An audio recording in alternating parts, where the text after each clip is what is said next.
Ireland's Classic Hits Radio. It's Trina Mara here, and we have the cast of Swing Bout on the line. I'm going to be world champ. Everyone's going to be world champ until the real world champ starts punching their face in. Hello to Ciara and Sinead. How's things? Hi. Hello. How are you? Oh, it appears that illness has hit everybody. Everyone's kind of getting over colds and flus at the moment. Brilliant timing for the release of the film, what? Yeah, I think when you're working so hard up to a release, your body eventually kind of gives in. You know, you come to some part and then it kind of gives up. So that's my part. I'm that person right now. Oh God. So, okay. Yeah. And you were saying as well, Ciara, you're just kind of getting over a sniffly thing as well. Yeah, I mean, I'm not putting in all the amazing hours of work that Sinead is, so I don't have the same excuse, so I'm going to blame it on the weather. Okay, fair enough.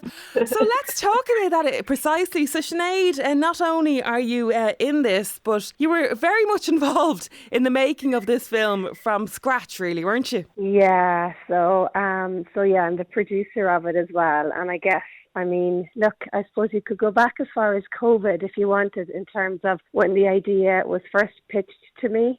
And as soon as the first restrictions lifted, we kind of went hell for leather, myself and Maurice, the writer-director, and he started writing it, and I started kind of putting things in place in terms of what we'd need financially and location-wise and everything. So, yeah, it's going on a long time. God. And we would have shot it in last year. When you even mentioned the financial side of making a film, I'm sure it's pretty much as asking how long's a piece of string. I mean, you could go anywhere with it, really, couldn't you? Absolutely anywhere with it. And like for us, we chose not to go down looking for funding because we were really gunning to make a film. You know, it was all after COVID and stuff, and we knew we had a really unique idea. So we chose to kind of beg, borrow and steal from absolutely everybody we knew. We went down the private equity road instead and kind of gathered the funds that way, you know. And Ciara, so you played the lead. Tell us all about your character, and we better talk about what the film is actually about as well.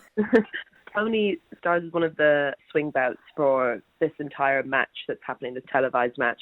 And basically what a swing bout is it's kind of, they're a fighter who is used to fill up gaps in the TV schedule. So say the televised matches have all the opponents have been knocked out within the first couple of rounds or something. It means there's a gap that they have to fill, and so you have these swing bouters waiting backstage for up to around 7 or 8 hours, waiting to see if they could possibly get a chance to fight. And it's a really tense atmosphere for them because it could be their big break to finally, prove their mettle as a fighter. They might get on, they might not get on, they could be called on at the very last second. I never thought about that actually with boxing. That with the television schedule, it could be over in seconds, and then what do you do? Totally, yeah. They're laced up and they're ready to go for hours and hours and hours. They've got their gloves on and they can't even go to the toilet or anything like that. They're really basically ready to go at any given call notice, so it's crazy. Yeah. And Sinead, were you familiar with this? I never even knew this existed. I hadn't a clue. I didn't even know anything about boxing, nor to mind swing bout boxing. So I had to literally, from an actor's point of view and from a producer's point of view, I had to Google absolutely everything. No idea. I just, was never a boxing fan per se. I just didn't really like seeing people being punched in the face, to be honest. Battered. So, no, never into it. So no, but it was great. It was a great way to learn about something you didn't know, and then to actually make a film on it was pretty cool. And your character, Ciara, you're Terrible Toni. I love the names of the boxers in this as well. Toni Terrible. Is it Terrible Toni or Toni Terrible? Am I mixing that up? Terrible Toni. Terrible Toni. So it's very intense. You are really kind of concentrating, aren't you, in this role? Were you watching a lot of boxers and that to kind of get there? Yeah, because it's a very weird atmosphere backstage, because obviously I'm playing the part of this boxer, but boxers play the part of their own persona that they've curated. So Vicious Vicky Dunn is a persona that she needs to live up to in front of her opponents and in front of her fans, because you're selling a character. You're not just selling someone based on their prowess or their skill. It's about their image and it's about their vibe, What? Do you mean to tell me this is not all real? What we see on the TV? What do you mean? So I think it's funny playing a character like that because Toni as a character is dealing with so many internal struggles herself. You know, she's got this really fraught relationship with her mother who she hasn't seen in ages that's coming to watch the fight. She's projected a lot onto this fight in terms of her own journey of redemption and trying to become a better person, but then she also has to act really, really tough in front of her opponents, on top of that, in front of people that already don't like her and don't think much of her. So there's so many layers to work with backstage there. Welcome to the fight game.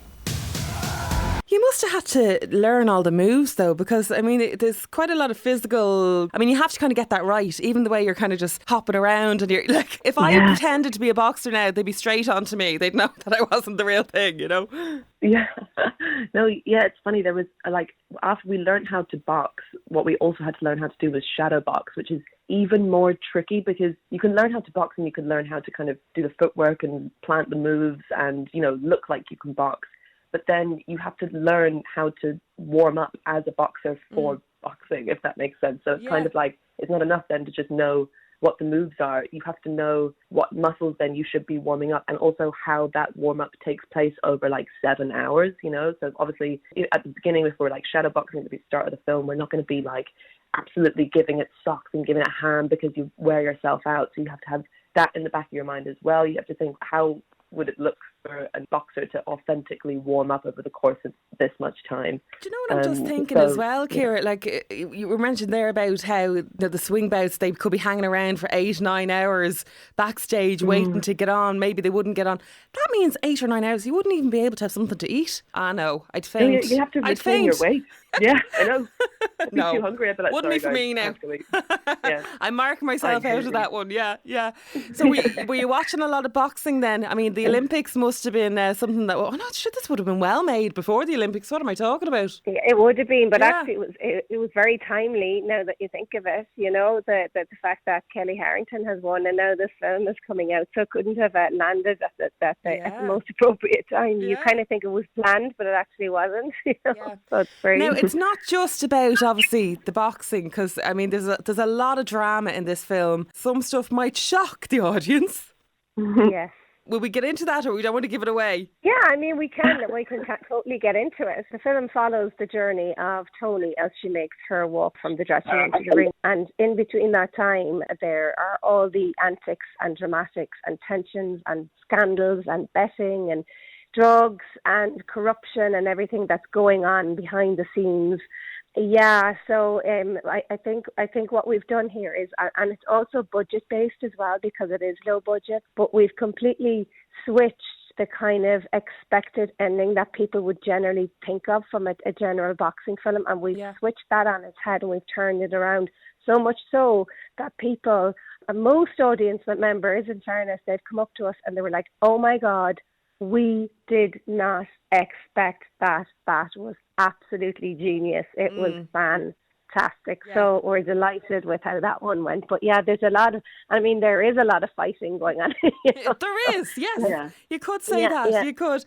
And when it came to like getting the funding, as you said, for this, was it easier to go and say, look, I've done this, because both of you have done a lot of well-known kind of work before in the past. So was it easier when you kind of have that on the LCV to go and say, look, I've done this before, I've experience in this? Yeah, I suppose when it's funding, it's always a tricky one because, you know, there's only one pot with funds in it and there's so many people trying to get the funds from the pot.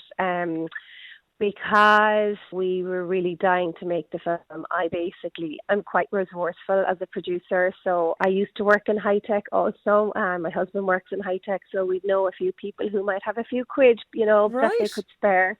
So I kind of tapped a lot of people for a bit of money, while also saying, I don't know if you'll make this back, but I'm just saying that we're trying to make this breakout film.